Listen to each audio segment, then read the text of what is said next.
ایک طرز حکومت کا نشاندہی دیتی ہیں. تو مشاہد صاحب، جیسے کہ آپ نے ابھی فرمایا کہ نواز شریف صاحب کیونکہ ابھی چہلم بھی نہیں ہوا ہے ان کے اہلیہ کا، تو وہ سوگ میں ہیں اور وہ سوگ میں رہیں گے، اور اس لیے نہ وہ فی الحال اسٹریٹ پروٹیسٹ میں شامل ہوں گے اور نہ ہی وہ کسی اور پولیٹیکل ایکٹیویٹی میں شامل ہوں گے. لیکن یہ بتائیے گا کہ اس کا مطلب یہ ہے کہ وہ ضمنی الیکشنز جو ہونے جا رہے ہیں، اب 10-12 دن رہ گئے ہیں، تو اس کی کیمپین میں بھی نہیں ہوں گے. 40 دن کے بعد کیا رول ہے جناب نواز شریف صاحب کا جب چہلم ہو جائے گا؟ وہ ہم دیکھ لیں گے کیا رول ہے. وہ پاکستان میں ہے موجود اس وقت، فی الحال وہ آزاد ہیں. ان کے خلاف جو الزامات ہیں وہ تو مسترد کر دیے ہیں ہائی کورٹ نے، تو اس حوالے سے وہ اپنا رول ادا کریں گے، کیونکہ ان سے پارٹی گائیڈنس بھی لیتی ہے اور رہنمائی بھی لیتی ہے. لیکن جو پارٹی کے باقی کارکن ہیں، ممبران ہیں، سینیٹرز ہوں، قومی اسمبلی کے ممبرز ہوں، اور دوسرے رکن ہوں صوبائی اسمبلی کے اور لوکل باڈیز کے، وہ سارے متحرک ہیں. ہم نے دیکھا ہے کہ بائی الیکشن کے کیمپین میں بھی لوگوں میں بڑی جان ہے اور لوگوں میں بڑا غم بھی ہے اور غصہ بھی ہے، اور میں سمجھتا ہوں کہ انشاءاللہ جیت ہماری ہوگی ان ضمنی انتخابات میں. تو اب بائی الیکشن کی کیمپین کو لیڈ کون کرے گا؟ کیونکہ شہباز شریف صاحب تو اریسٹ ہیں اور نواز شریف صاحب سوگ میں ہیں.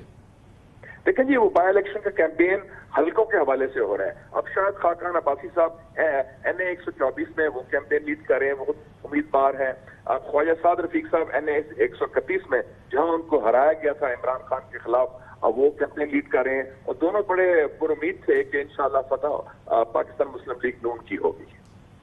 اچھا، ابھی فی الحال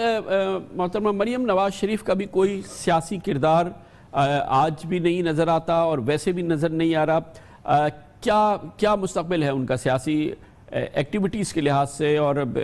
پارٹیسپیشن کے لحاظ سے؟ اتنی بڑی ٹریجڈی ہوئی ہے کہ وہ اپنی والدہ سے محروم ہو گئی ہیں، ان کا انتقال ہوا ہے، اور ان کو والدہ کے بہت قریب بھی تھیں اور ان کو موقع نہیں دیا گیا. یہ تو اتنا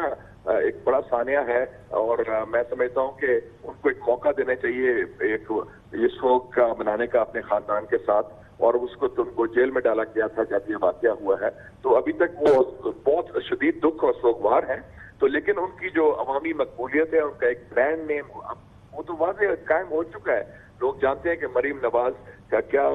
سیاست ہے اور کیا سوچ ہے، اور ان کی مقبولیت کافی ہمارے کارکنوں میں، خاص طور پہ خواتین میں تو بہت زیادہ ہے. بہت بہت شکریہ جناب مشاہد حسین سید ہمارے ساتھ موجود تھے. جناب نواز شریف فی الحال سوگ میں ہیں، ضمنی الیکشن کی کیمپین میں بھی حصہ نہیں لیں گے. ابھی پاکستان مسلم لیگ نون کی جو احتجاجی تحریک ہوئی ہے شروع ہوگی جناب شہباز شریف کی گرفتاری کے حوالے سے، اس میں بھی وہ شریک نہیں ہوں گے. لیکن اسلام آباد ہائی کورٹ میں جو ان کا نیب عدالت کے حوالے سے نیب ریفرنس کا فیصلہ تھا، اس کو معطل کیا. اس کے اثرات ہیں، اور لگتا یہ ہے کہ بہت ہی حوصلہ افزا، کیونکہ ڈیولپمنٹ ہے، قانونی راستہ کھلا ہے. جناب نواز شریف کی جو سیاست میں خیال یہ تھا کہ وہ مکمل اندھیرے میں ہیں، شاید light at the end of the tunnel کچھ نظر آئی ہے، قانونی ماہرین کا یہ کہنا ہے. اس کی بات کرتے ہیں چھوٹے سے وقفے کے بعد.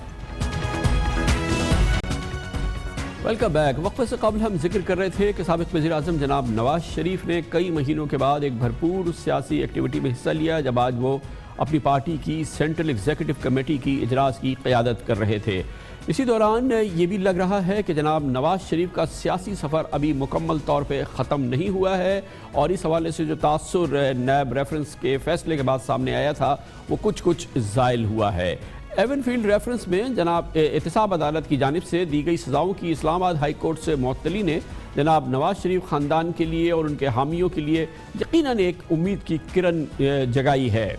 ایک اہم بات یہ بھی ہے کہ سپریم کورٹ کی طرف سے احتساب عدالت کو نواز شریف کے خلاف کرپشن ریفرنسز کا ٹرائل مکمل کرنے کے لیے دی گئی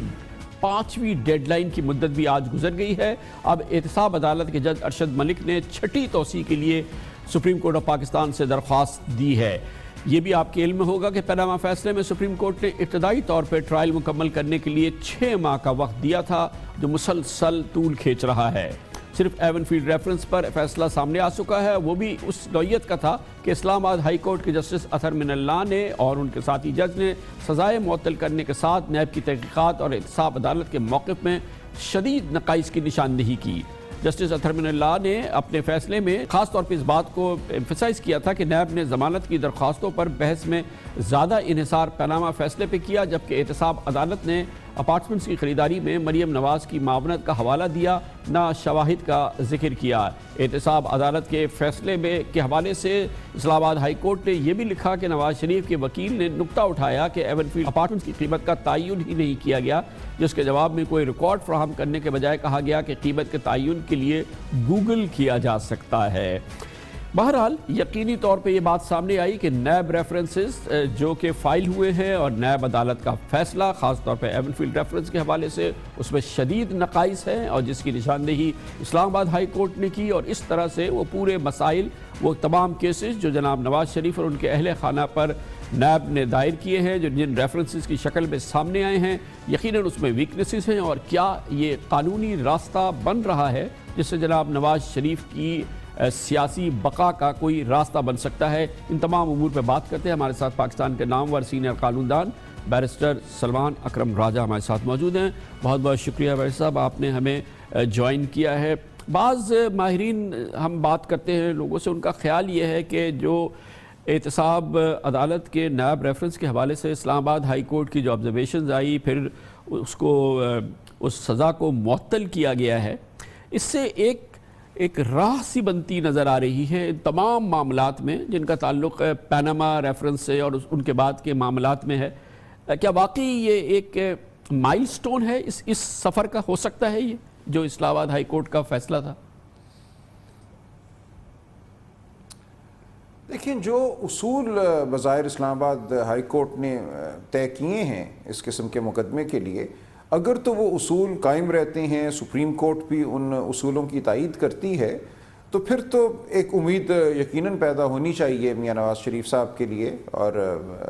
دیگر جو اس مقدمے میں ملزمان تھے کہ آئندہ بھی یہ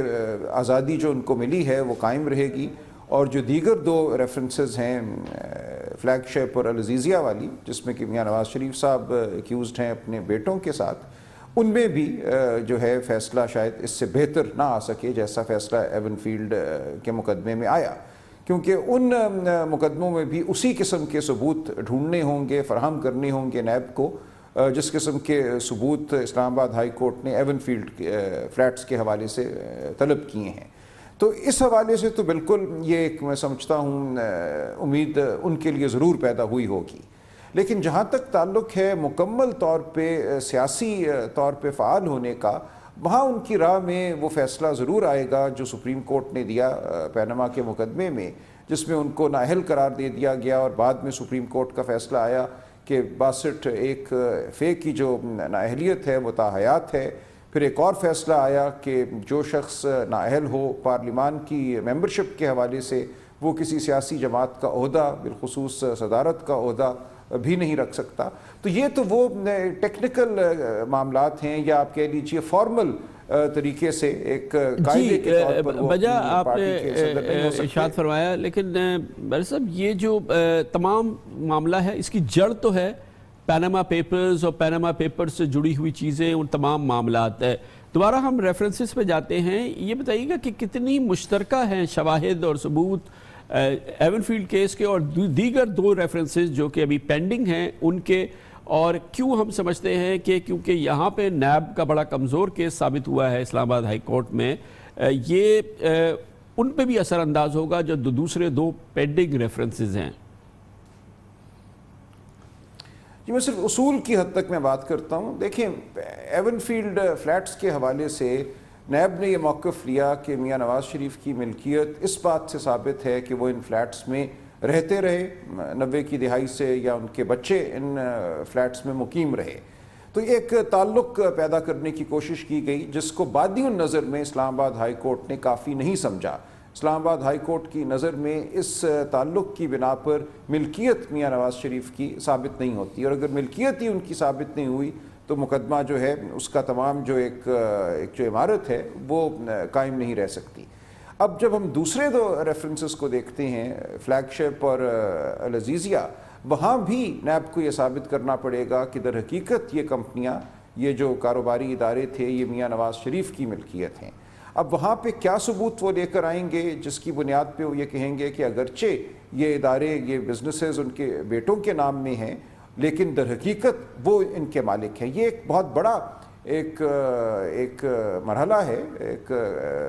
گواہی کی بنیاد پر، ثبوت کی بنیاد پر جس کو طے کرنا ہوگا نیب کو. تو اگر تو یہ وہ طے کر پاتے ہیں تو پھر آگے یہ سوال اٹھے گا کہ جو انویسٹمنٹ ان کمپنیوں میں کی گئی، کیا اس انویسٹمنٹ کی رقم میاں نواز شریف کے پاس تھی؟ کیا ان کی آمدن اس حد تک تھی کہ وہ انویسٹمنٹ کر سکتے؟ لیکن جو پہلا نقطہ ہے وہی بنیادی ہے کہ کیا یہ انویسٹمنٹ ان کی ہے؟ کیا ان کمپنیوں کے در حقیقت وہ مالک ہیں؟ اس کے لیے کیا شہادت نیب لاتی ہے؟ یہ انتہائی اچھا بیر صاحب، ابھی گنجائش ہے کہ اب جو آبزرویشنز اسلام آباد ہائی کورٹ کی سامنے آئی ہیں، جو کہ پیرامیٹرز اس میں سامنے آئے ہیں، نیب نئے ثبوت لا سکتی ہے؟ کیا کیس میں ابھی گنجائش موجود ہے، وہ وقت موجود ہے کہ نیب نئے شواہد، نئے ثبوت جو ہے وہ انٹروڈیوس کر سکے؟ دیکھیں، مجھے قطعی طور پہ نہیں علم کہ ان دونوں ریفرنسز میں استغاثے کی جو شہادت ہے وہ مکمل ہو گئی یا نہیں ہو گئی. غالباً ایک میں تو یقیناً مکمل ہو گئی ہے. اب اگر وہ اپنی تمام شہادت کرا چکے ہیں تو پھر یہ دیکھنا ہوگا کہ اس شہادت میں کون سی وہ گواہی ہے جس سے میاں نواز شریف کی ملکیت ثابت ہوتی ہے. تو یہ ریکارڈ کی بات ہے. ویسے تو جو نیب کے ریفرنسز ہیں اس کی بنیاد جو ہے بیسیکلی وہ تو جے آئی ٹی کی انویسٹیگیشن ہے نا. جو جے آئی ٹی نے سپریم کورٹ کے حکم پہ انویسٹیگیشن کی، وہی کلیدی طور پہ یا کلی طور پہ بنیاد بنی ہے نیب ریفرنسز کی. نیب کی علیحدہ کوئی انڈیپینڈنٹ اور ایکسٹینسو ایویڈنس کے تو ہمیں آثار کہیں نظر نہیں آئے ہیں اس سے ہٹ کے. جی بظاہر ایسی ہی بات ہے. اسلام آباد ہائی کورٹ نے اس حوالے سے تبصرہ کیا ہے کہ انہوں نے شاید مکمل انحصار جے آئی ٹی پہ کر لیا. جو ایک نیب کے تفتیش کار کو تفتیش خود کرنی چاہیے تھی، اس میں جو اضافہ کرنا چاہیے تھا، وہ شاید نیب نے نہیں کیا. اور یہی بات اگر دوسری دو ریفرنسز کے حوالے سے ہے تو جو اصول اسلام آباد ہائی کورٹ نے طے کیا ہے کہ مفروضے کی بنیاد پر آپ کسی کی ملکیت جو ہے وہ ثابت نہیں کر سکتے، تو وہ مرحلہ یا وہ ایک جو ہرڈل ہے، جو ایک ان کے سامنے بند ہے، وہ آئے گا ان دو ریفرنسز میں بھی. گویا کہ اب پھر جو ہے وہ ثابت کرنا ہے نیب کو کہ فلیگ شپ کی اونرشپ اور ڈائریکٹ کنیکشن جناب نواز شریف کا اور دوسرے ملزمان کا ہے. العزیزیہ کا ڈائریکٹ کنیکشن جناب نواز شریف کا اور دوسرے ملزمان کا ہے. یہ ایک بہت ہی کلیدی مرحلہ ہے کہ وہ مالک ہیں ان کے. جی سر، کہ وہ مالک ہیں در حقیقت. جی یہ ان کو ثابت کرنا ہوگا. اچھا، اور یہ جو مرحلہ ہے، مثال کے طور پہ جیسے کہ اس پہ بڑی سیریس آبزرویشنز ہم نے دیکھی ہیں اسلام آباد ہائی کورٹ کی اس کیس کے حوالے سے سامنے آئی ہیں. مثال کے طور پہ اسی طرح سے یہ آگے بڑھتا ہے اور یہ تینوں جو ریفرنسز ہیں وہ اسی قسم کے مسائل کا شکار ہوتے ہیں. ہم ایک بہت ہی ہائپوتھیٹیکل جاننے کی کوشش کر رہے ہیں. یہ کیسز اگر مثال کے طور پہ ناکڈ آؤٹ ہو جاتے ہیں، پھر بھی جو بنیاد ہے وہ اپنی جگہ قائم ہے، جس کے آپ نے پہلی طرف ذکر کیا، جس سے جناب نواز شریف کا سیاسی مستقبل جو ہے وہ سیل ہو گیا ہے. گو کہ وہ تمام مقدمات اگر ناک ڈاؤن ہو جاتے ہیں مگر پھر بھی اس ساری زندگی کے لیے سیاست سے نااہل ہو چکے ہیں. جی کیونکہ سپریم کورٹ نے اپنے فیصلے میں ان تینوں معاملات کی بنیاد پر ان کو نااہل نہیں قرار دیا. یہ تمام معاملات تو بھیج دیے گئے اکاؤنٹیبلٹی کورٹ کی جانب کہ ریفرنسز فائل کی جائیں. سپریم کورٹ نے ان کو ایک کمپنی جس کے وہ ڈائریکٹر تھے یو اے ای میں، اس میں جو تنخواہ جس کے وہ حقدار تھے وہ انہوں نے لی نہیں، لیکن اس کو چونکہ انہوں نے اپنے نامزدگی کے کاغذات میں ظاہر نہیں کیا، اس بنیاد پر ان کو نااہل قرار دیا تھا میاں نواز شریف کو. تو وہ معاملہ بالکل الگ ہے اور اپنی جگہ وہ کھڑا ہوا ہے. گویا کہ بادی نظر میں یا کہ واضح طور پہ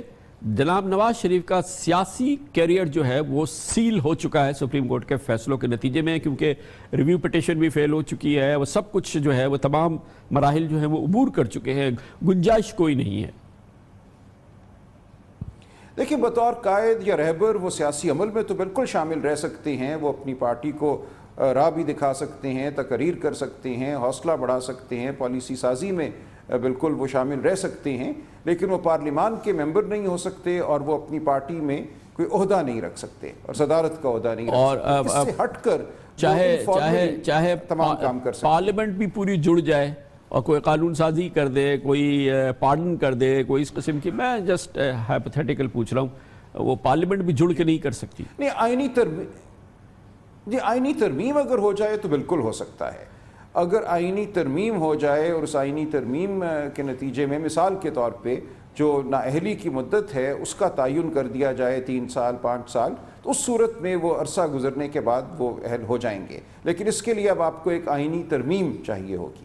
گویا کہ بہت ہی مشکل ترین عمل ہے جناب نواز شریف کا سیاسی کیریئر، متحرک سیاسی کیریئر، سیاسی قائد کی حیثیت سے، مسلم لیگ نون کے صدر کی حیثیت سے وہ تقریباً ختم ہو چکا ہے، بلکہ ختم ہی ہو چکا ہے۔ کمرشل بریک، اس کے بعد ذکر کریں گے پنجاب کے وزیر اعلیٰ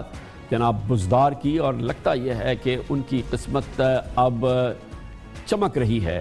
وزیر اعلیٰ بزدار کے لیے آج زبردست دن تھا، سپریم کورٹ آف پاکستان میں ان کی معافی ہو گئی۔ کل وزیر اعظم عمران خان نے کہہ دیا تھا چاہے کچھ ہو عثمان بزدار ہی وزیر اعلیٰ پنجاب رہیں گے۔ اس کی بات کرتے ہیں چھوٹے سے وقفے کے بعد۔ وزیر اعلیٰ پنجاب سردار عثمان بزدار آج پھولے نہیں سما رہے ہیں۔ دلچسپ بات یہ ہے کہ گزشتہ روز ہی وزیر اعظم عمران خان نے ان کے سیاسی مستقبل کے حوالے سے تعریفوں کے پل باندھے تھے اور پیشگوئی کر دی تھی کہ عثمان بزدار پنجاب کے سب سے کامیاب وزیر اعلیٰ ہوں گے، اور جب تک تحریک انصاف کی حکومت رہے گی عثمان بزدار ہی وزیر اعلیٰ ہوں گے۔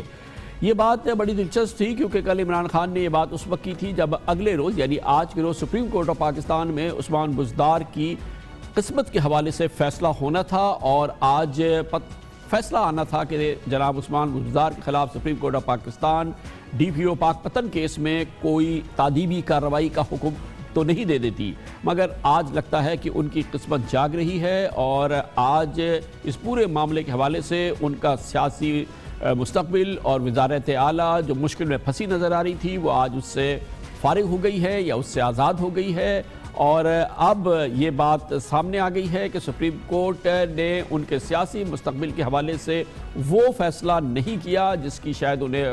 خوف ہو یا جس کی کا خدشے کا اظہار کر رہی تھی پی ٹی آئی، اور آج اس لحاظ سے عثمان بزدار جو ہیں وہ اسی وجہ سے پھولے نہیں سما رہے۔ آج چیف جسٹس پاکستان جناب جسٹس میاں ثاقب نثار نے وزیر اعلیٰ پنجاب عثمان بزدار کی معافی قبول کر کے اس اسکد نوٹس کو نمٹا دیا۔ چیف جسٹس نے وزیر اعلیٰ عثمان بزدار کے دوست احسن جمیل گجر، سابق آئی جی پنجاب کلیم امام کی معافی بھی قبول کی۔ گزشتہ روز پنجاب کابینہ کے اجلاس کی صدارت کرتے ہوئے وزیر اعظم عمران خان نے دعویٰ کیا تھا کہ ان کی نظر میں عثمان بزدار اصل تبدیلی ہیں۔ وزیر اعظم نے کہا تھا کہ میں چاہتا تھا کہ عثمان بزدار جیسا شخصی وزیر اعلیٰ پنجاب ہو۔ ان کا کہنا تھا کہ 1.5 ماہ ہو گیا بڑی بڑی باتیں سن رہا ہوں اور کہتے ہیں کہ چیف منسٹر فیل ہو گیا، عثمان بزدار کی شرافت کو لوگ غلط سمجھ رہے ہیں۔ عمران خان نے کہا کہ عثمان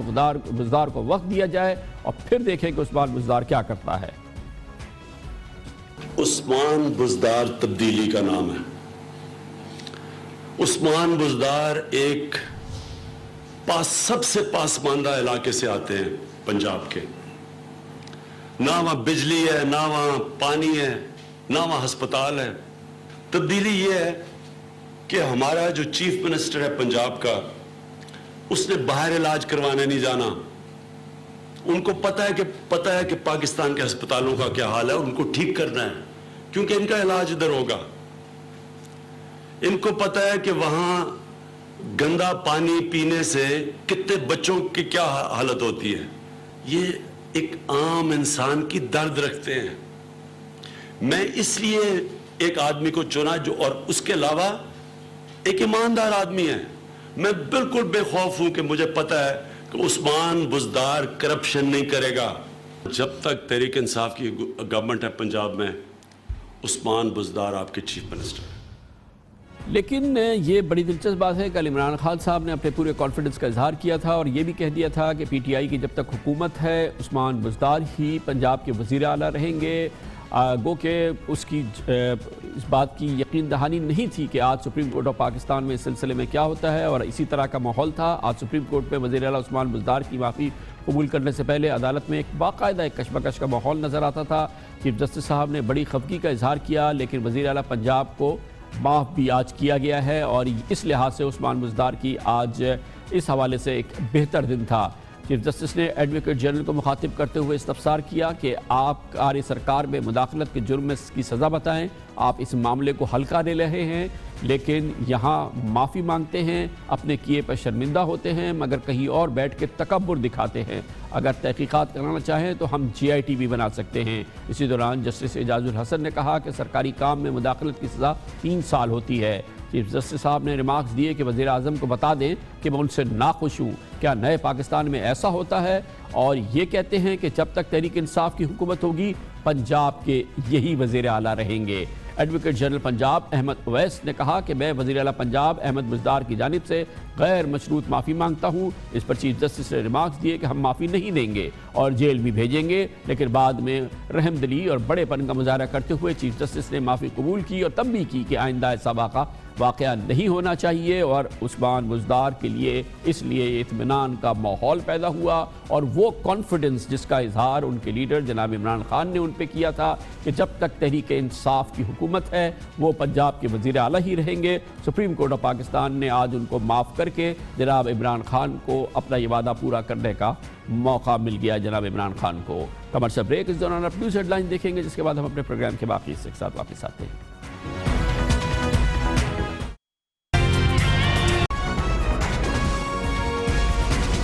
آپ دیکھ رہے ہیں خبروں، تبصروں اور تجزیات پر مبنی پاکستان کا سب سے معتبر نیوز شو دنیا، کامران خان کے ساتھ. پاکستان اپنی حالیہ تاریخ کے بدترین معاشی بحران کا شکار ہے اور اس کے آثار بھرپور انداز سے سامنے آ رہے ہیں. وزیر اعظم عمران خان کی حکومت کے لیے ایک کڑا امتحان شروع ہو چکا ہے. باقاعدہ ایسے آثار ہیں، شواہد ہیں اور انڈیکیٹرز ہیں جو ثابت کر رہے ہیں کہ پاکستان خدا نخواستہ ایک معاشی میلٹ ڈاؤن کی جانب بڑھ رہا ہے. معیشت کے تینوں انڈیکیٹرز تیزی سے پگھلتے نظر آ رہے ہیں. آج پاکستان اسٹاک ایکسچینج کا انڈیکس 1328 پوائنٹ گر گیا. 100 انڈیکس میں 3.4% کمی ہوئی ہے، جس کے ساتھ آج پاکستان اسٹاک ایکسچینج کا انڈیکس 37,898 پوائنٹ پہ بند ہوا اور یہ انڈیکس پچھلے 2 سال کی سب سے کم ترین سطح پہ پہنچ گیا ہے. 17 اگست کو جب عمران خان بطور وزیر اعظم انتخاب ہوا تھا، ان کا اسٹاک مارکیٹ کا انڈیکس 42,444 پوائنٹ پر تھا. پی ٹی آئی کی حکومت کے 52 دنوں میں انڈیکس میں 11% کمی ہوئی اور 4,542 پوائنٹ کی کمی ہو چکی ہے. اس عرصے میں شیئرز کی مالیت میں تقریباً 448 ارب روپے کی کمی آئی. پی ٹی آئی حکومت کے لیے یہ انتہائی حوصلہ شکن ڈیولپمنٹ ہے، کیونکہ اس حکومت کے آنے کے ساتھ خیال یہ تھا کہ تبدیلی کی خبروں اور تبدیلی کے انحصار پر اور اعتماد پر مارکیٹس میں،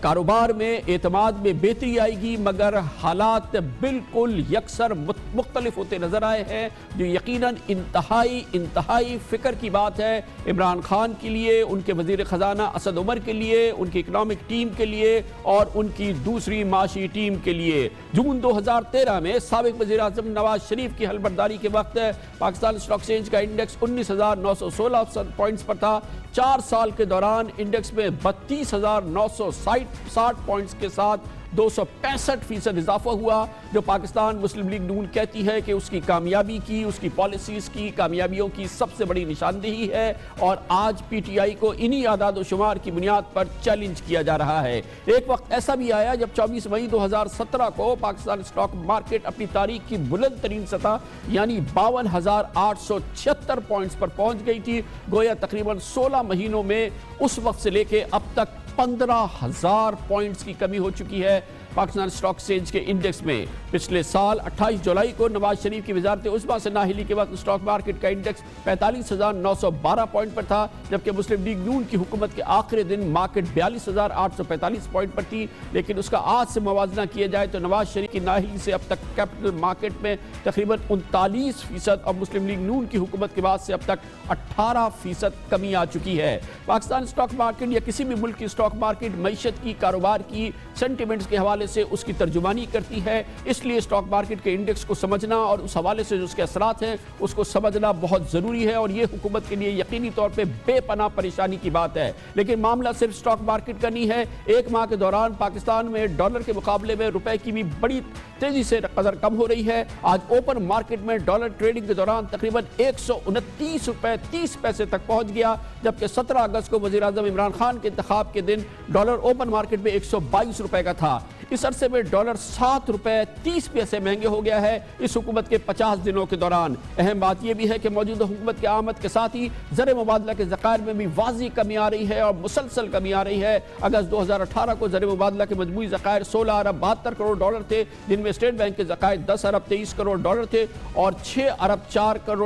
39 کروڑ نجی بینکوں کے اکاؤنٹ ہولڈرز کے تھے۔ نئی حکومت کے 52 دنوں میں زر مبادلہ کے ذخائر میں 1 ارب 83 کروڑ ڈالر کی کمی آئی ہے۔ اس وقت مجموعی ذخائر 14 ارب 89 کروڑ ڈالر ہیں، جن میں اسٹیٹ بینک آف پاکستان کے 8 ارب 40 کروڑ ڈالر ہیں، جبکہ نجی بینکوں کے اکاؤنٹ ہولڈر کے 6 ارب 49 کروڑ ڈالر برقرار ہے۔ ملک کی زر مبادلہ کے ذخائر ملک کے بمشکل تمام 6 ہفتوں کی امپورٹ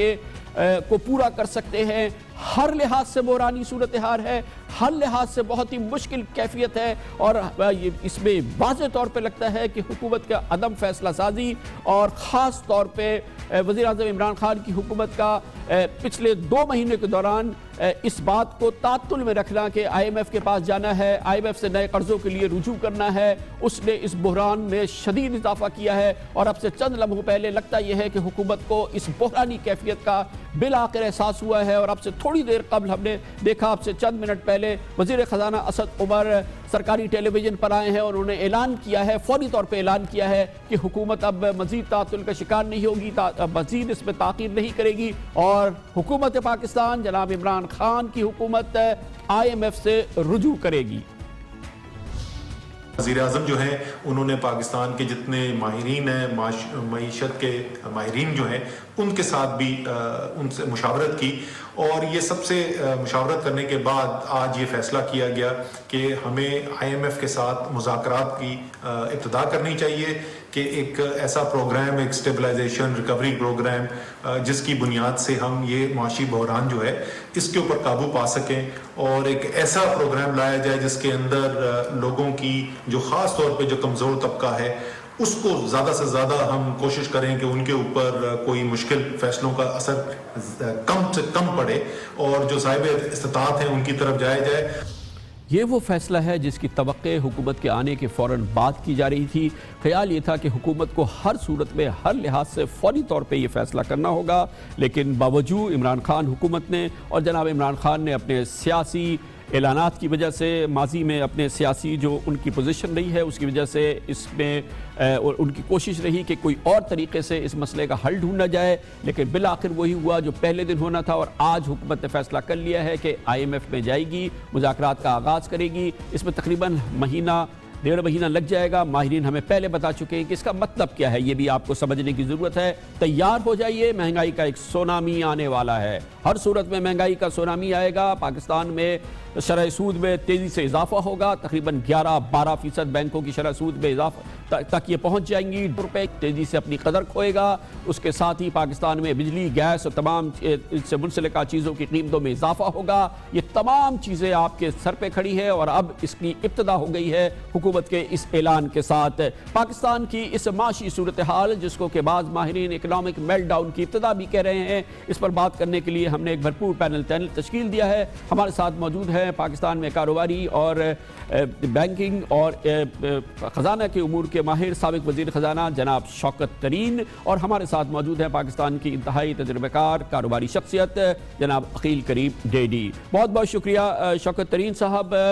بالآخر حکومت نے فیصلہ کر لیا ہے آئی ایم ایف میں جانے کا۔ یہ وہ فیصلہ ہے جس کی توقع حکومت کے آنے کے فوراً بعد کی جا رہی تھی۔ 2 مہینے تاخیر کرنے سے کتنا نقصان ہوا ہے اس وقت پاکستان کی معیشت کا، کاروبار کا؟ دیکھیں جی، نیگیٹو سینٹیمنٹ نیگیٹو ہو گیا۔ یہ جس وقت آئے تھے تو زیادہ پازیٹیوٹی تھی، عمران خان صاحب کی جو تقریر تھی بڑی انسپائر اس نے کیا لوگوں کو، اور ہمارا یہی خیال تھا کہ اب یہ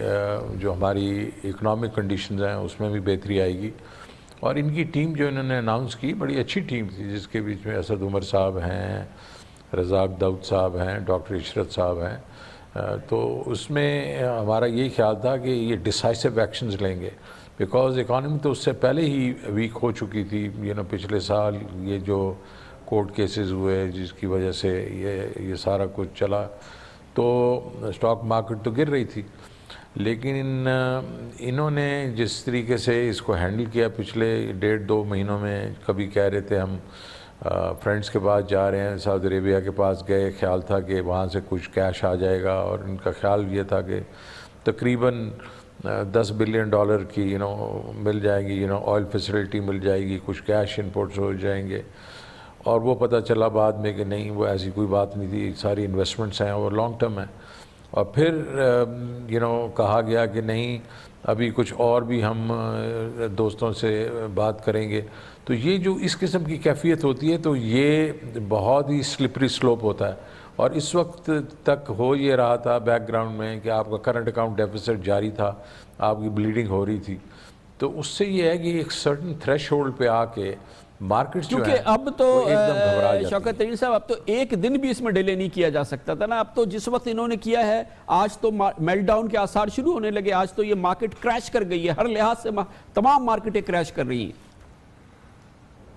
جی، تو وہی میں کہہ رہا تھا کہ یہ جو پھر ایک سلپری سلوپ ہوتا ہے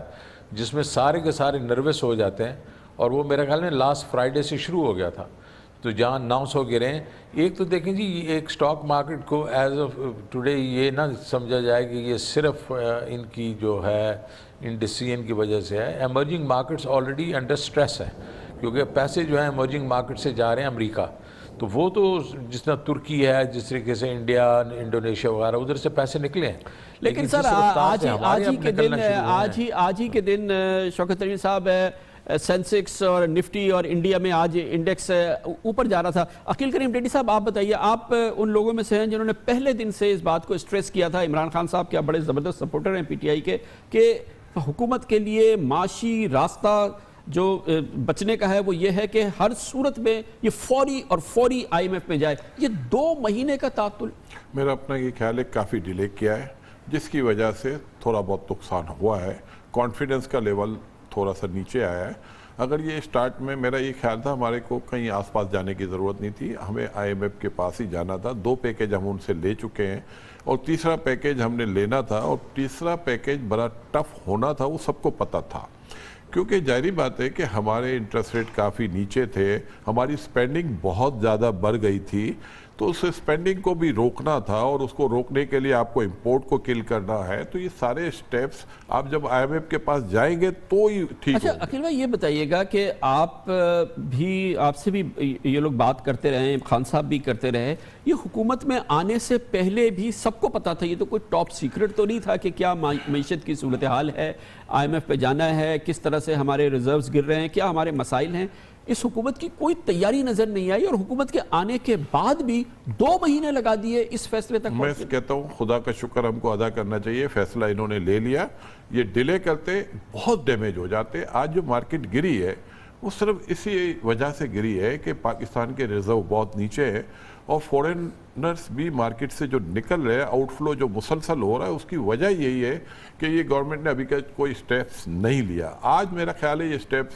چلے ہم تو یہ کہتے ہیں کہ نہ کہ انہوں نے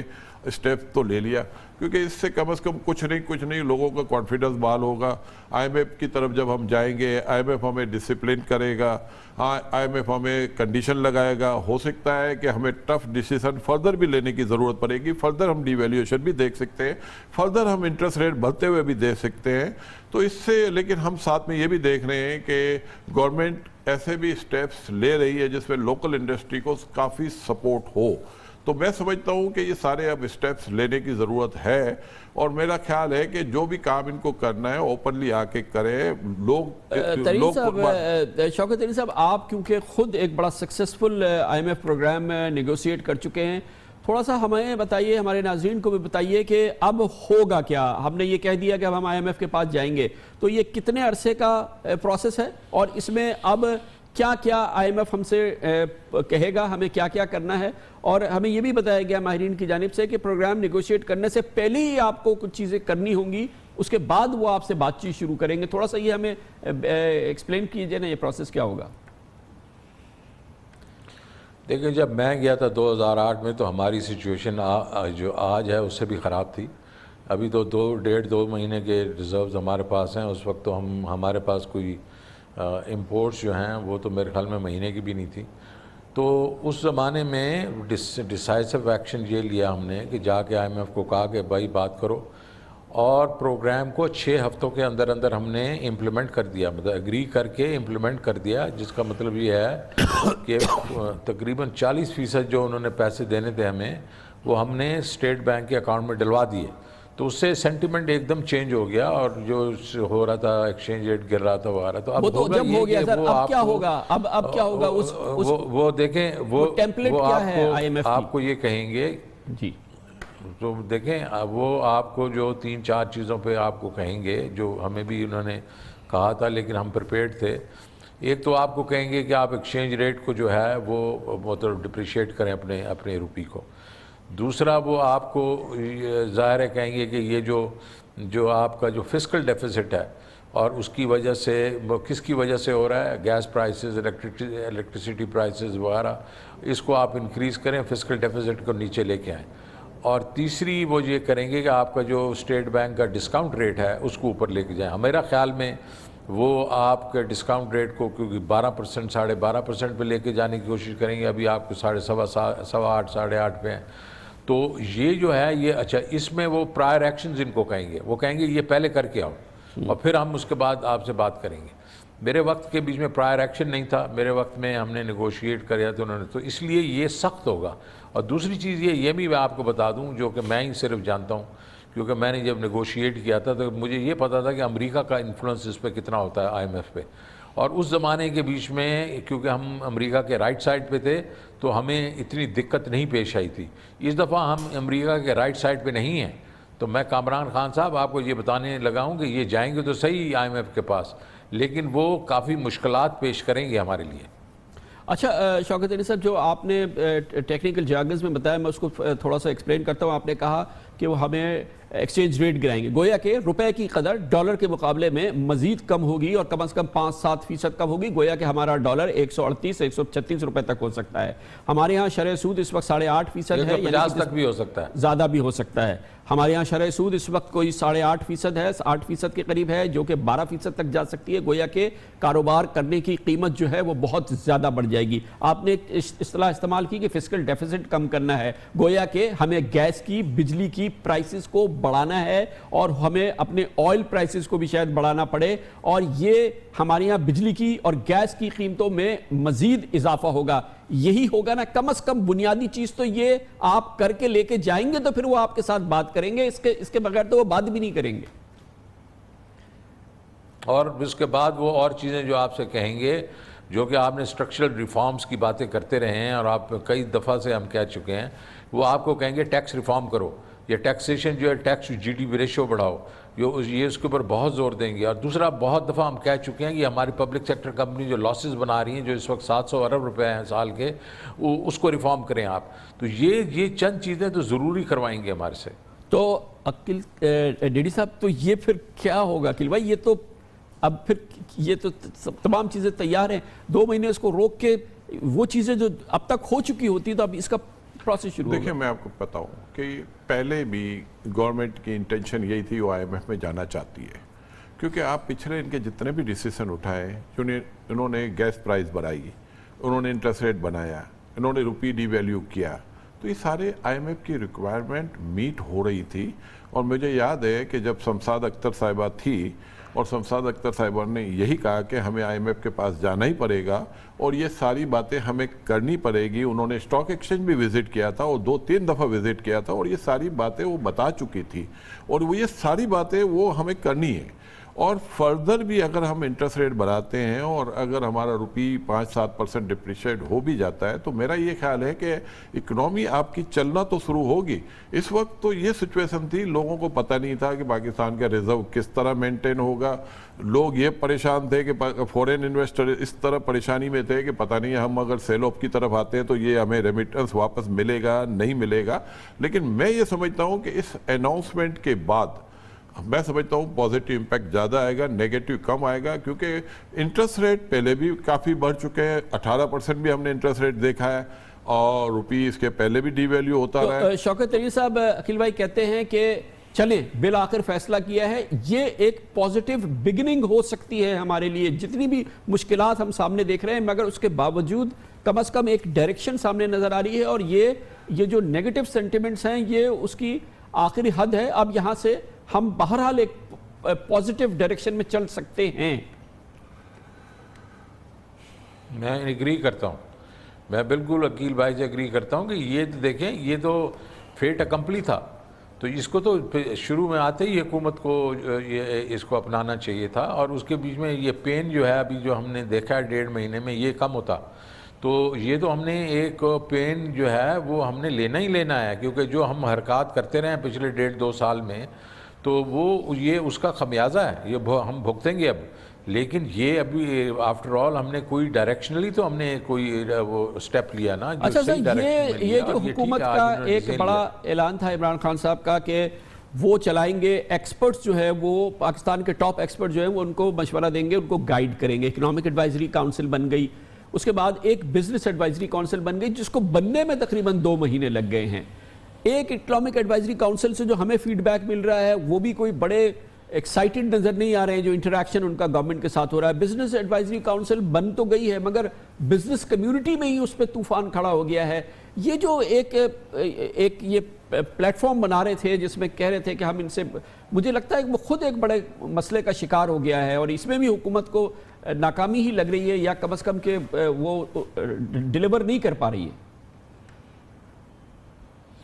دیکھیں جی، یہ جو ایڈوائزری کاؤنسل انہوں نے بنائی ہے یہ ہمارے وقتوں میں بھی تھی، اور یہ بڑی اچھی بات ہے، اور انہوں نے بڑے اچھے لوگ اس میں رکھے ہیں. میری صرف تجویز ان کو یہ ہوگی کہ سارے انہوں نے پروفیسرز رکھ لیے ہیں، مطلب 11 آدمی رکھے تھے، اس میں 9 PhDs پروفیسرز تھے اکنامکس کے، اس میں کوئی پریکٹیشنرز بھی رکھیں، کچھ لوگ جو بیسکلی یہاں دھندا جانتے ہوں تو وہ رکھ لیں. لیکن اچھا یہ قدم ہے، اور اسی کو یوز کریں یہ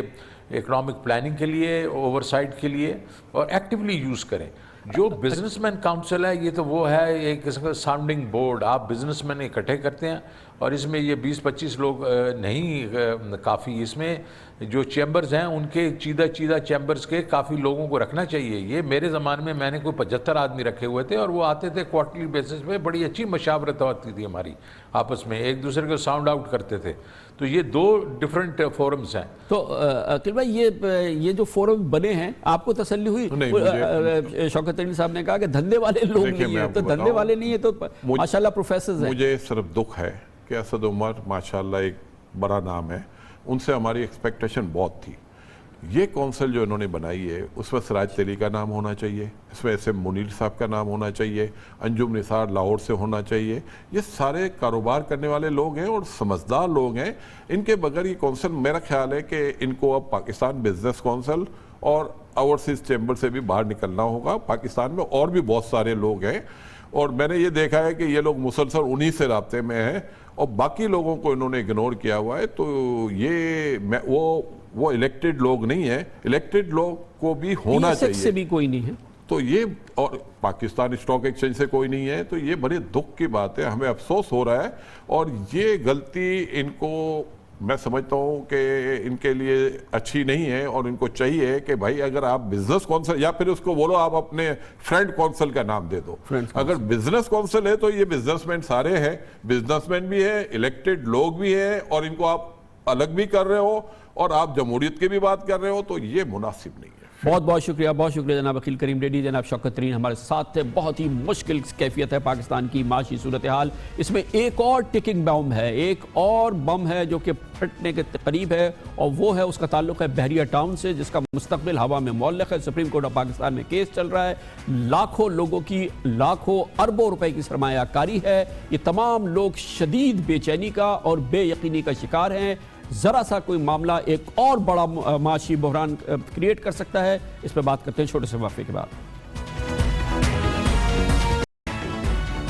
وقفے سے قبل ہم تفصیل سے بات کر رہے تھے. پاکستان یقینی طور پہ آثار نمایاں ہو رہے ہیں، ایک معاشی میلٹ ڈاؤن کا شکار ہے. پاکستان میں کاروبار بری طرح سے متاثر ہے، ایک معاشی بحران ہے. اس معاشی بحران میں تھوڑی دیر قبل حکومت نے اعلان کیا ہے کہ وہ انٹرنیشنل مانیٹری فنڈ کی جانب رجوع کر رہی ہے. ڈالر کے مقابلے میں روپے کی قدر تیزی سے کم ہو رہی ہے. اسٹاک مارکیٹ آج کریش کر گئی ہے. اسی طرح سے پاکستان میں دوسرے کاروبار بھی بری طرح سے متاثر ہیں. اسی دوران ایک اور ٹکنگ بوم لگتا ہے پاکستان کی معیشت معیشت کے لیے اور اس کا تعلق ہے بحریہ ٹاؤن سے۔ بحریہ ٹاؤن کے حوالے سے سپریم کورٹ آف پاکستان میں ایک بار پھر ایک متعلقہ کیس کے حوالے سے نظر ثانی کی سماعت ہو رہی ہے، اور اس کیس نے لاکھوں پاکستانی خاندانوں کو شدید تشنج کا اور ذہنی دباؤ کا شکار کر دیا ہے۔ یہ وہ لاکھوں خاندان ہیں جنہوں نے بحریہ ٹاؤن میں سرمایہ کاری کی ہے، یا ان کے پلاٹس ہیں یا ان کے گھر ہیں، اور یہ پاکستان کے سینکڑوں اربوں روپوں کی سرمایہ کاری ہے، جس میں سے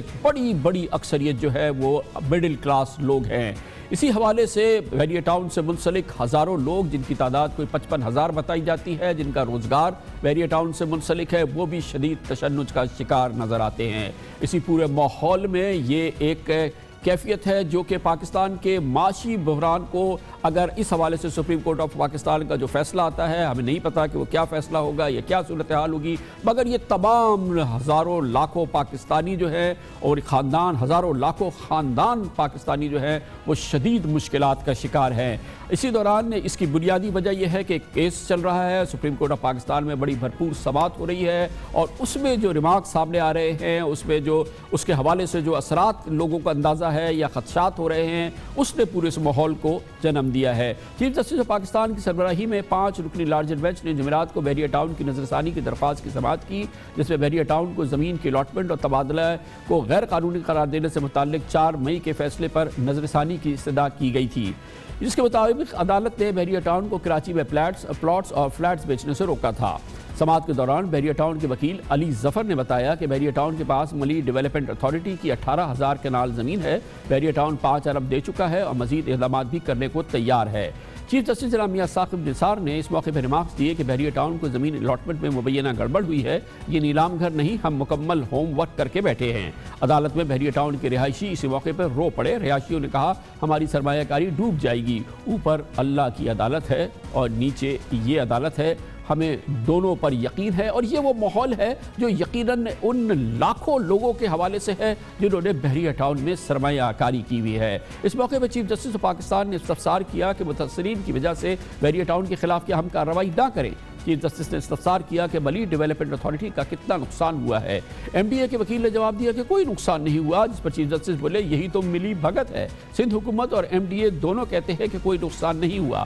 چیف جسٹس نے ریمارکس دیے کہ بحریہ ٹاؤن پر جرمانہ کر دیتے ہیں، 1,000 ارب روپے دے دیں، جان چھوٹ جائے گی۔ یہ وہ معاملہ تھا اور یہ جو ریمارکس تھے جس نے کہ ایک یقینی طور پہ کیفیت پیدا کر دی عدالت میں بھی، اور پھر بحریہ ٹاؤن کے حوالے سے بھی جو صورتحال ہے وہ جو اب جس کی وجہ سے یہ کیفیت ہے جس پہ بے یقینی ہے، اور یہ تمام صورتحال ہے۔ چیف جسٹس میاں ثاقب نثار نے اس موقع پہ بحریہ ٹاؤن کے ملک ریاض صاحب کو مخاطب کرتے ہوئے کہا کہ ملک صاحب آپ کی حیثیت 3,000 ارب روپے کی ہے، آپ کے بحریہ ٹاؤن کے لیے کتنی مرتبہ پانی کی بڑی بڑی لائنوں کو تبدیل کیا گیا ہے، اگر آپ ڈیم کے لیے 1,500 ارب روپے دے دیں تو تا حیات نیکی کمائیں گے اور آپ کو ہمیشہ یاد رکھا جائے گا، ورنہ ماہرین متعین کریں گے جو بحریہ ٹاؤن کو چلائیں گے۔ بہت اہم بات یہ ہے کہ بحریہ ٹاؤن کی وجہ سے کراچی کے جو دور دراز مضافات، اور کبھی یہ وہ علاقہ ہے جہاں پر بحریہ ٹاؤن اب ہے، جہاں پر کبھی منشیات ہوتی تھی، لوٹ مار اور جرائم پیشہ کے کاروبار کے لیے یہ کام مشہور تھا، یہاں اسلحہ بکتا تھا، اور سوراب بورڈ کا یہ علاقہ جو تھا یہاں پر بھتہ خوری اور اغوا برائے تاوان کے ملزمان کی کمین گاہیں موجود تھیں۔ اس لیے کوئی چھپی ہوئی بات نہیں ہے، یہ وہی علاقہ ہے جہاں 2 بار فوجی آپریشن کیا گیا تھا۔ 2013 تک یہاں 6 لاکھ روپے ایکڑ میں زمین کوئی خریدنے کو تیار نہیں تھا، لیکن اب بحریہ ٹاؤن کی وجہ سے علاقہ اتنا پھیل گیا ہے اور آس پاس کے علاقوں کی ایسی تقدیر بدلی ہے کہ اس علاقے میں اب زمین کی قیمت ایوریج کوئی 1.5 کروڑ روپے فی ایکڑ ہو چکی ہے۔ گویا کہ بحریہ ٹاؤن نے اس پورے علاقے کی اس نسبت کو مکمل طور پہ بدل دیا ہے، یہ ایک رہائشی علاقہ بن چکا ہے، اور یقیناً عام پاکستانی اس بات کی گواہی دیتے ہیں کہ اس قسم کی ڈیولپمنٹ پاکستان میں اور کہیں نظر نہیں آتی ہے۔ جو علاقہ کبھی اس لاقانونیت کا گڑھ تھا وہ اب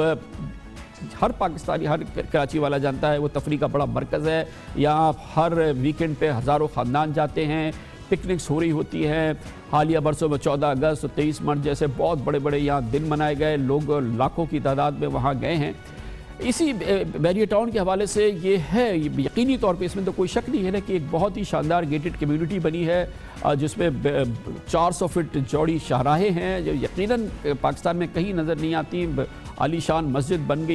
رہی ہے، شاپنگ سینٹرز بن رہے ہیں، ایجوکیشن سینٹرز بن چکے ہیں، ایک بہت بڑا کرکٹ اسٹیڈیم بن چکا ہے، ہوٹل بن رہے ہیں، سینما ہالز ہیں، گولف کورس ہے، تھیم پارک بن گیا ہے، کیا کچھ نہیں ہے؟ یہ پوری صورتحال یقیناً کراچی کو، اس علاقے کو جو کہ منشیات اور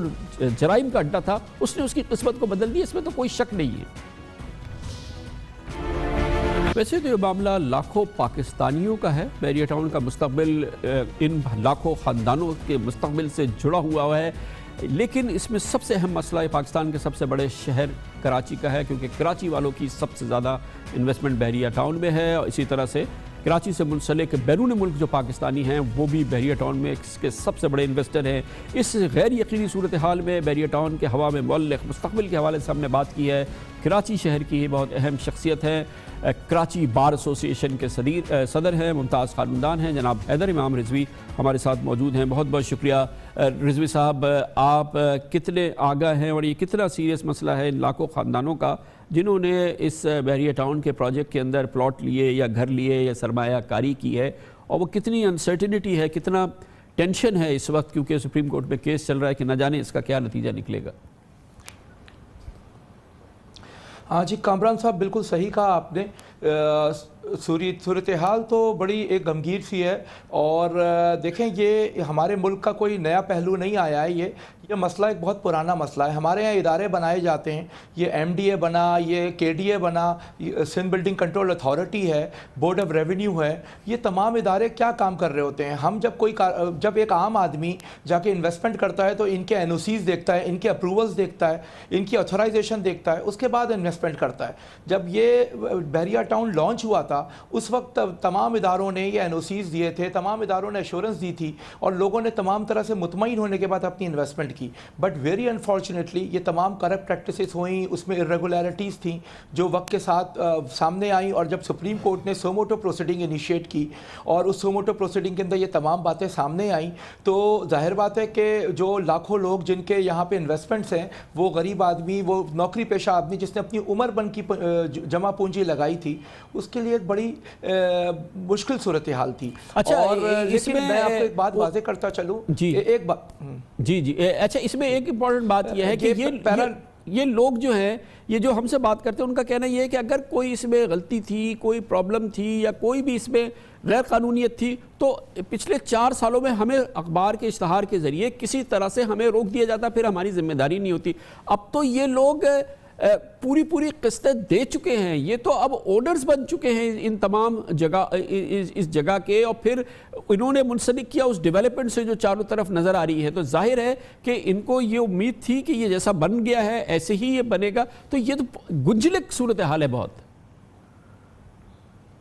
جی ہاں، بالکل صحیح فرما رہے ہیں آپ۔ دیکھیں، آپ ایم ڈی اے والے آج کہتے ہیں کورٹ میں جا کے کہ جی ہم نے زمین ایکسچینج کی۔ گورنمنٹ آف سندھ اور ایم ڈی اے کا جو اسٹانس ہے وہ تو ایک ملی بھگت والی بات لگتی ہے، لیکن آپ یہ دیکھیں کہ کسی نے کبھی اخبار میں کوئی ایڈ نہیں دیا کہ اس جگہ پہ انویسٹمنٹ نہ کریں، کوئی آبجیکشنز نہیں آئے، کبھی پبلک کو یہ اویئر نہیں کیا گیا۔ اور اب پیراگراف 18 پہ میں آپ کی توجہ چاہوں گا، جو سوموٹو پروسیڈنگ کا ججمنٹ آیا تھا مئی کا، اس کے اندر ایک بات جو کہی گئی ہے وہ میں آپ کے سامنے لانا چاہتا ہوں ان الاٹیز کے لیے بھی، کہ سپریم کورٹ نے ان کے رائٹس کو پریزرو کیا ہے، سیف گارڈ کیا ہے۔ اس میں واضح طور پہ لکھا ہوا ہے کہ جن لوگوں کی کو الاٹمنٹ ہوئی ہیں، جن لوگوں کے نام پر جنہوں نے جو تھرڈ پارٹی انٹرسٹ کریٹ ہو گئے ہیں، ان کو تھرڈ پارٹی انٹرسٹ کو انہوں نے پریزرو کرتے ہوئے یہ کہا ہے کہ جی یہ اب دوبارہ جو بحریہ ٹاؤن ہے وہ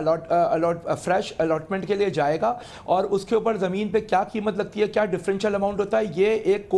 سپریم کورٹ کی امپلیمنٹیشن کمیٹی دیکھے گی۔ اس درمیان میں سپریم کورٹ نے یہ بھی حکم دیا ہے کہ جو لوگ ابھی مزید انسٹالمنٹ جمع کرانے کا ان کو وہ ہے ریکوائرمنٹ ہے، وہ ایڈیشنل رجسٹرار سپریم کورٹ کے پاس اپنے پے آرڈر یا کراس چیک کی صورت میں پیسے جمع کرا سکتے ہیں۔ رضوی صاحب، یہ بتائیے گا کہ یہ اس کا کوئی طریقہ ہے، اور سپریم کورٹ شاید اس طرف بھی جاری ہے کہ سب سے زیادہ لوگوں کے اس سرمایہ کاری کو پریزرو کیا جائے، اگر حکومت کو کوئی نقصان ہے اس کو بھی پریزرو کیا جائے، پروجیکٹ کو اپنے لحاظ سے پریزرو کیا جائے کہ ایک بڑی زبردست چیز ہے، اس میں تو کوئی شک نہیں ہے، یہ واقعی چلے، نقصان نہ ہو۔ تو اس قسم کا کوئی فارمولا بن سکتا ہے کہ یہ اوور آل ایک کم بڑھتی کے اندر کوئی فیصلہ ہو جائے اور چیزیں جو ہے سمٹ جائیں، تاکہ لوگوں کا یہ اصل معاملہ تو لوگوں کا ہے، یہ اگر یہ پھٹ گیا تو یہ تو بہت بڑا طوفان کھڑا ہو جائے گا۔ دیکھیں میں ریویو پروسیڈنگ جو چل رہی ہے اس کے متعلق تو میں نہیں کچھ سمجھتا کہ ابھی کیا سپریم کورٹ ڈیسیجن دے گی، لیکن جو اوریجنل ججمنٹ آیا تھا اس ججمنٹ کے اندر بڑا واضح سپریم کورٹ نے امپلیمنٹیشن کمیٹی کے سامنے جو سوالات ابھی آپ نے رکھے ہیں وہی سوالات رکھے گئے ہیں کہ وہ سپریم کورٹ کی امپلیمنٹیشن کمیٹی بنانے کے لیے آنریبل چیف جسٹس صاحب سے ریکویسٹ کی گئی تھی اس وقت جو سپریم کورٹ کے جج صاحبان نے جو آرڈر پاس کیا ہے، اور اس کے اندر ایک اور بات بھی انہوں نے کہی ہے کہ ان کے رائٹس کو پروٹیکٹ کیا ہے سپریم کورٹ نے جن لوگوں کے تھرڈ پارٹی انٹرسٹ کریٹ ہو گئے ہیں، کیونکہ آپ اس میں ایک ججمنٹ میں پیرا 18 کے اندر بڑا واضح انداز میں کہا گیا ہے کہ جن لوگوں نے تھرڈ پارٹی انٹرسٹ کریٹ ہو گئے ان کو تو ہم ریزرو پروٹیکٹ کرتے ہیں، لیکن جن کے جو ابھی نہیں بکی ہیں پراپرٹیز اس سے ریسٹرین کر دیا ہے بحریہ ٹاؤن کو، اور اس کا مطلب یہ ہے کہ جن لوگوں نے اپنی انویسٹمنٹس کر دی ہیں وہ انویسٹمنٹ ابھی محفوظ ہیں، اور سپریم کورٹ نے اس کے لیے جو آپشنز دیے ہیں جو امپلیمنٹیشن کمیٹی کے سامنے جائیں گے وہ اگر امپلیمنٹ ہو جاتے ہیں تو اس سے بڑا واضح انداز میں اس ججمنٹ سے تو ریفلیکٹ ہو رہا ہے جو انڈر ریویو ہے کہ وہ پیسہ محفوظ ہے لوگوں کا، اچھا اور وہ پیسہ محفوظ ہے، ان کی زمینیں بھی محفوظ ہیں۔ اچھا اس میں سب سے بڑی بات یہ ہے کہ اوورآل لوگوں کا یہ کہنا کہ ہم نے تو اس ماحول کو دیکھ کے کیا تھا، اس طریقے کو دیکھ کے کیا تھا، ہم اس طرح کی جو فیسلٹیز جو تھی وہ ایکسپیکٹ کر رہے تھے، تو وہ پورا ماحول آپ یہ سمجھتے ہیں کہ سپریم کورٹ آف پاکستان یہ تمام جو سٹیک ہولڈرز ہیں ان کو ان کی جو اس پہ حق ہے اس کو تسلیم کر چکی ہے، وہ ڈسٹرب نہیں ہوگا کسی بھی صورت میں، یعنی کہ پروجیکٹ اس لحاظ سے ڈسٹرب نہیں ہو سکتا؟ دیکھیں میں یہ سمجھتا ہوں کہ پروجیکٹ ڈسٹرب تو میرے خیال سے تو یہ ہے کہ جو تھرڈ پارٹی انٹرسٹ کریٹ ہو گئے ہیں جن کو پراپرٹیز مل گئی ہیں وہ تو میرے خیال سے اس اوریجنل ججمنٹ میں کہا گیا ہے کہ وہ ڈسٹرب نہیں ہونا چاہیے، اور ان کو یہ بھی ڈائریکشن دی گئی ہے ان لوگوں کو جنہوں نے پیسے اپنے ہزاروں کے تعداد میں وہ الاٹیز جنہوں نے پیسے اپنے ڈپازٹ کرا دیے تھے ان کی کچھ انسٹالمنٹ باقی ہے، ان کو کہا گیا ہے کہ additional registrar supreme court Karachi registry میں وہ پیسے جمع کرا سکتے ہیں تھرو چیک، کراس چیکس اور پے آرڈرز کی صورت میں اور ڈیمانڈ ڈرافٹ کی صورت میں، تو اس سے ایک بات بڑی واضح ہوتی ہے، اور سپریم کورٹ نے further from the date of announcement of the judgement روک دیا تھا بحریہ ٹاؤن کو فردر الاٹمنٹ کرنے سے کسی بھی قسم کی، تو اب یہ بات تو واضح ہوتی ہے کہ ان لوگوں کو سپریم کورٹ بھی دیکھ رہی ہے، اور میں یہ سمجھتا ہوں کہ ان لوگوں کے حق کو محفوظ کرنا آنریبل سپریم کورٹ کا ہی کام ہے، کیونکہ دیکھیں ان کے ساتھ ایک بہت بڑا فراڈ ہوا ہے، اب اس فراڈ کے اندر وہ اپنی زمینوں سے بھی محروم ہو جائیں، اپنی قیمتی سرمایے سے بھی محروم ہو جائیں، تو یہ تو انویسٹمنٹ، لیکن رضوی صاحب یہ جو لوگ ہیں جنہوں نے کہ یہ پلاٹس لیے ان کی تو مالیتیں بھی بہت زیادہ بڑھ گئی تھی، خیر اب ان حالات کی وجہ سے شاید پھر کم ہو گیا، ان کو تو فائدہ ہی ہوا ہے نا، فراڈ تو ان کے ساتھ نہیں ہوا، جن کو زمینیں ملی ہیں جنہوں نے پیسے دیے ان کو تو ان کا تو سرمایہ بہت بڑھ گیا، پتہ نہیں ہزاروں لوگ تو ان کا ڈبل ٹرپل ہو گئے ان کے پیسے تو۔ بالکل ہوا ڈبل ٹرپل، لیکن دیکھیں میں آپ کو ایک اور بھی گزارش کرتا چوں کہ بحریہ ٹاؤن کے پاس اتنی بڑی تعداد میں خود زمین دینے کے لیے موجود ہے اور وہ ڈیولپ بھی کرتے جا رہے ہیں، تو وہ جو تھرڈ پارٹی انٹرسٹ کریٹ ہوتے ہیں اس کے بعد فردر جو بیچنے کے لیے لوگ جاتے ہیں تو ان کو اتنا پیسہ نہیں ملتا، اس کی زمین اتنی نہیں بڑھ رہی۔ البتہ سپریم کورٹ کے اس آرڈر کے بعد میرا خیال ہے کہ اگر ان کی دیکھیں وہ تو انہوں نے ہر آدمی ایک انویسٹمنٹ کرتا ہے کسی پرپس سے کرتا ہے کہ اس کو زمین کی اچھی قیمت ملے گی، اس کا یہ سرمایہ اس کے بچوں کے کام آئے گا، اپنی خون پسینے کی جب کمائی لگاتا ہے، تو اب بات یہاں پر یہ ہے کہ یہ تو ان کا حق تھا، لیکن انہوں نے یہ تمام چیزیں تمام اداروں سے این او سیز دیکھنے کے بعد تمام آپ بحریہ ٹاؤن کے آفس جائیں وہاں تمام این او سیز لگے ہوئے ہیں دیواروں پہ جہاں پہ انسٹالمنٹ جمع ہو رہی ہوتی ہے، وہاں تمام آتھرائزیشنز لگے ہوئے ہیں مختلف اداروں کے، کمپیٹنٹ اتھارٹیز نے ایم ڈی اے ہو چاہے سی ڈی اے ہو، ایم ڈی اے ہو چاہے آپ کے کے ڈی اے ہو، یہ جتنی اتھارٹیز ہیں، واٹر بورڈ والوں نے پانی کی سپلائی دی ہے ان کو۔ اب پرابلم یہاں پر یہ تمام چیزیں جب ہو رہی ہیں تو اس کے بعد انوسنٹ پرچیزرز کا کیا قصور ہے، ان کو تو ان کا حق ملنا چاہیے، اور یقینی طور پر سپریم کورٹ نے پچھلے ججمنٹ میں بھی اس کو ریزرو کیا ہے اور اس کو پروٹیکٹ کیا ہے، اور میرے خیال سے آنے والے بہت شکریہ جناب حیدر امام رضوی ہمارے ساتھ موجود تھے۔ کمرشل بریک، اس کے بعد ہم ذکر کرتے ہیں، آج پھر معیشت کی بات ہم کر رہے ہیں، پورا پروگرام فوکس کر رہے ہیں۔ ایک جانب یہ ہے، دوسری جانب پاکستان کا خزانہ جو ہے خالی ہو رہا ہے، ملک بعض لوگ کہتے ہیں کہ کنگال ہو رہا ہے، اس کی وجہ یہ ہے کہ ہمارے خزانے میں پیسے نہیں ہیں، اس کی وجہ یہ ہے کہ ہمارے یہاں ٹیکس نہیں دیتے، اور پھر معاملات ہیں سامنے کے جو ٹیکس کے معاملات ہیں وہ ان میں سے بہت سے معاملات سینکڑوں اربوں روپے کے معاملات عدالتوں میں جا کے پھنس جاتے ہیں، چاہے اس میں ایف بی آر کے اپنے لوگوں کی کاریگری ہو یا ٹیکس دینے والے کچھ پھنساتے ہوں، عدالتوں میں جا کے یہ معاملات پھنس جاتے ہیں، وہ بھی تقریباً 1 کھرب روپے کی